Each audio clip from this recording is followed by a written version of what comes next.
jemaah sekalian yang dirahmati oleh Allah Subhanahu wa taala, dari seluruh hadis-hadis yang pernah kita bahas termasuk hadis ini menunjukkan bahwa sahabat Nabi Muhammad SAW yang menjadi target mereka, yang menjadi risau mereka, yang menjadi cita-cita mereka adalah apa?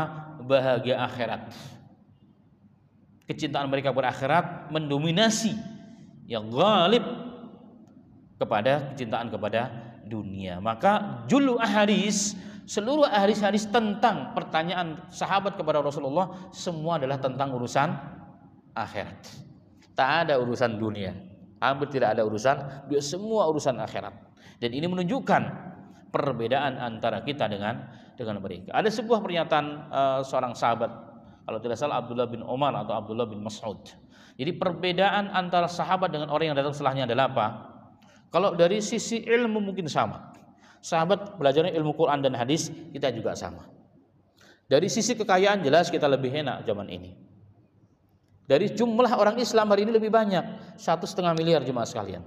Dari sekitar 7 atau 8 miliar umat manusia, 1,5 miliar orang Islam. Hafidz Qur'annya lebih banyak sekarang apa zaman sahabat? Sekarang. Masjidnya lebih banyak mana? Sekarang. Tapi kenapa zaman dahulu begitu hebat, hari ini kita seperti tidak ada harganya? Banyak tetapi tidak bernilai. Kenapa perbedaannya? Karena hati mereka terpaut dengan akhirat dan hati kita terpaut dengan urusan dunia. Mereka mengutamakan kehidupan akhirat. Hari ini kita akhirat adalah sisa daripada kehidupan dunia kita. Itulah yang menjadi perbedaan mendasar sekali. Sehingga sahabat mampu melakukan segala hal. Kenapa? Hatinya terpaut dengan akhirat. Seakan-akan mereka ahlu akhirat tapi masih berjalan di muka bumi. Nah, kita hari ini kita harusnya ahlu akhirat tapi kita ahlu dunia. Tapi berkehendak jadi ahlu akhirat. Maka hadis ini sebagai ibrah pelajaran ya. Ibrah dan pelajaran. Hari ini para ustadz, para kiai di rumah mereka, di pondok mereka, orang datang memang sering datangi. Tapi orang datang ke ustadz kalau ada masalah doang. Ada masalah datang, Pak Ustadz, anak saya begini, saya begitu, saya banyak masalah, banyak utang dan sebagainya. Giliran utang sudah dibayar, jika numpuk lupa dengan ustadznya. Kalau perlu kan sudah diambil, dia kasih pun diambil kembali. Ini hari ini jemaah sekalian. Nah, beda dengan sahabat Nabi Muhammad SAW. Baik. Kemudian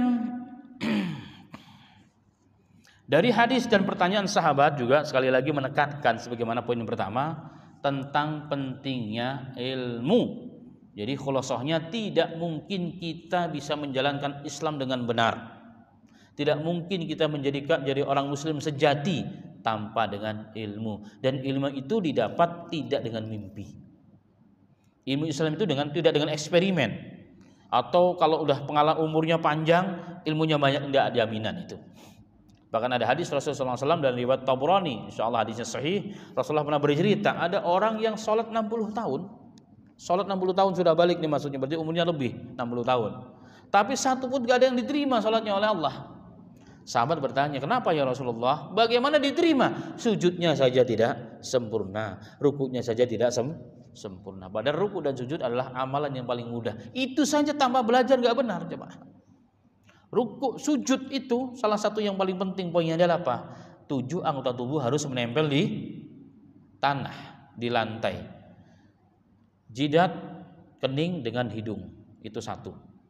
Telapak tangan 2. Kedua lutut dan ketiga adalah telapak kaki. Dalam riwayat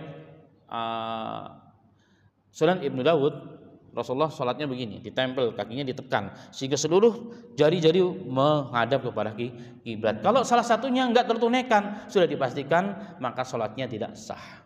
Karena rukun sujud itu ada 7. Kalau 1 tidak, atau mungkin agak malas lah ya kan, tangannya 1 di sini atau bagaimana lah. Ada orang yang banyak sujud, kakinya diangkat kayak menggantung. Ini sudah pastikan tidak sah sholatnya.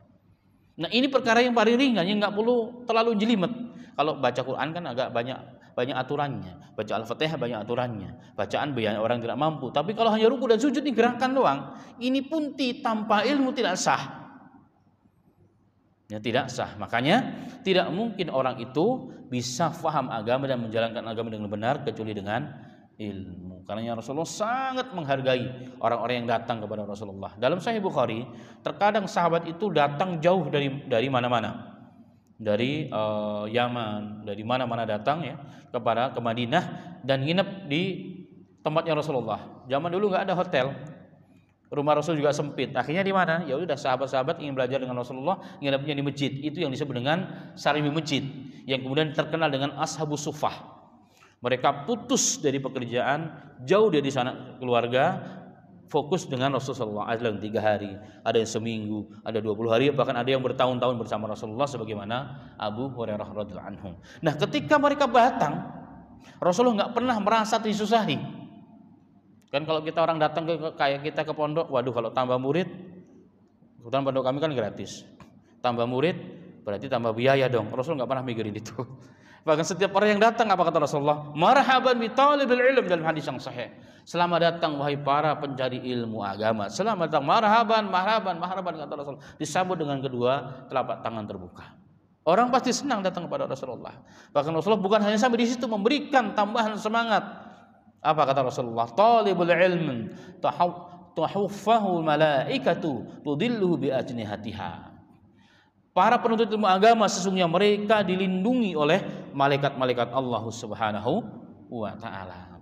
Dan mereka menaungi para talibul ilm itu dengan sayap-sayap malaikat. Bentuk apa? Pelindungan kepada mereka, dan mereka bersaf-saf sampai langit dunia. Itu kata Rasul sallallahu alaihi wasallam.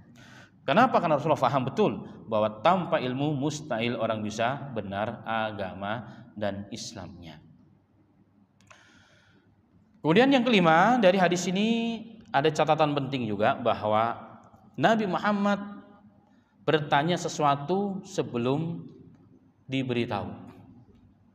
Ini bagian dari dalailun nubuwah, tanda-tanda kenubuahannya Rasulullah Sallallahu Alaihi Wasallam, tetapi bukan berarti Rasulullah mengetahui perkara yang gaib, kecuali memang sudah dibisikkan oleh malaikat Jibril atau diwahyukan oleh Allah melalui malaikat Jibril alaihi salatu wasallam. Dan hal ini ditegaskan oleh Allah dalam Al-Quran dalam beberapa ayat.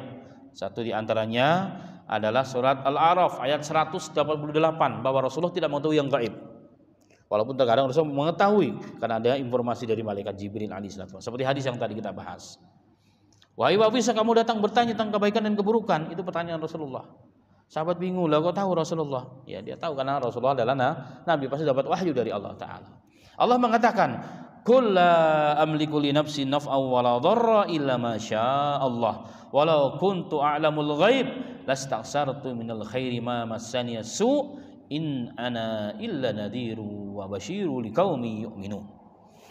Allah mengatakan, Nabi Muhammad diperintahkan Allah, Qul, katakan Muhammad kepada umatmu, la alliku nafsi naf'a wa la dhara. Sesungguhnya aku tidak punya kuasa, ya, aku tidak punya kuasa, kata Rasulullah, memberikan manfaat dan mudarat kepada siapapun, illa ma syaa Allah, kecuali jika Allah menghendaki. Wala kuntu alamul ghaiba, saat aku mengetahui perkara yang gaib. Ya, perkara yang gaib. Apa kata Rasul? Aku akan memperbanyak kebaikan dan enggak mungkin aku tersentuh keburukan. Jika Rasulullah tahu apa yang akan terjadi nanti, maka Rasulullah sudah antisipasi, enggak akan mungkin terjadi. Seperti Rasul sallallahu alaihi wasallam dalam perang Badar, kenapa beliau berperang? Ya, pakai baju besi dalam perang Uhud, sampai double baju besinya. Karena Rasul tidak tahu apa yang akan terjadi. Itu menunjukkannya. Maka kalau aku tahu yang gaib, kata Rasulullah dalam Al-Quran ini, lastaghsartu minal khair, aku akan memperbanyak kebaikan sebelum datangnya keburukan, dan aku enggak akan pernah tersentuh keburukan. Katakanlah, ya, kata Allah Ta'ala kepada Muhammad, in ana illa nadhiru wa basyiru liqaumi yu'minun, aku adalah manusia pembawa peringatan bagi orang yang tidak mau bertakwa dan tidak mau beriman, wa basyirun, dan membawa kabar gembira kepada orang yang beriman, liqaumi yu'minun, bagi orang-orang yang beriman.